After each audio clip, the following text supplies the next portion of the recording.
Hi guys, the video show how we work net with AgnoLab. So I have the input. This is a subscribe. I have my local host, subjection, enable subscribe 5 seconds. My output, then my client. I can send it here. Hi, send this. I send this for my flow. And after 5 seconds, this is respond for me. Is this? Hi, can I help you?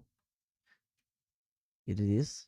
This is the new resource in AgnoLab for using nets, and you can use another queuing like everything queue, Kafka, Redis, Iscasi, and PubSub. Is this? Thank you for watching. I see you next.